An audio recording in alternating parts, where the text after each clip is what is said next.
Marvel Studios just recently confirmed that the world premiere and red carpet for Doctor Strange in the Multiverse of Madness is happening on Monday, May 2nd.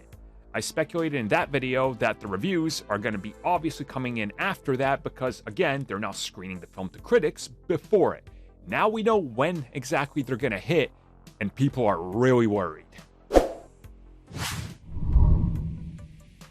So the red carpets are happening on Monday night, May 2nd, and the review embargo officially lifts at 9 a.m. Eastern Time on Tuesday, meaning that the critics that are seeing the film have to watch the film, get home or to their outlet if they're still working in an office, get the review ready over the course of, 12-ish hours max if they want to be late, and put the review out. So it's a quick turnaround. Obviously, they have to get their thoughts out and try to put together a good review while having very little time to reflect on the film. Many people are worried about this because the reviews are hitting literally hours before the first screenings are going to happen across the world. Again, people are pointing at other films that did this. We saw that The Batman did this. We saw that Morbius did this. We also saw other MCU films recently do this, mainly The Eternals. People are looking at that as a cause for concern because The Eternals was the last Marvel Studios standalone film. I guess people aren't counting Spider-Man No Way Home, even though that cut it real close as well because they were trying to prevent spoilers. But again, I see the cause for concern. A lot of people, and I mean a lot of people, are even more worried because of the film's 2-hour runtime. Again, we discussed this in the most recent CBC podcast, and we kind of go into it from both perspectives. I'm a little bit more worried.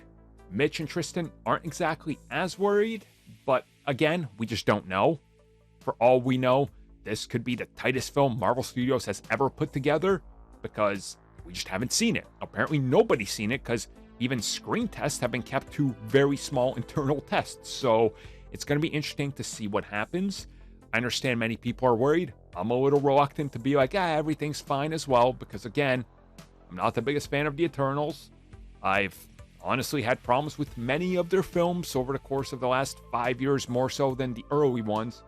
But again, it'll be interesting to see how they treat this and what the messaging is, and just how the reviews are handled. I will not be surprised if the first, day we get a very limited amount of reviews. Because some people might want to take their time and really sit on it, which could honestly skew the numbers, which again is worrying people because we've seen this happen before as well. But in some cases, it's actually worked out in favor. Moon Knight started off a little slower, and people were like, man, this thing might go rotten. And then more people saw and they were like, oh no, this thing's genuinely great. Those numbers went up. It doesn't happen often, but it is a case. So I guess now we just wait and see, and I guess we're going to see if there's any cause for concern. So what's your guys' take on this? Are you concerned? Don't care? Boo, critics! That narrative.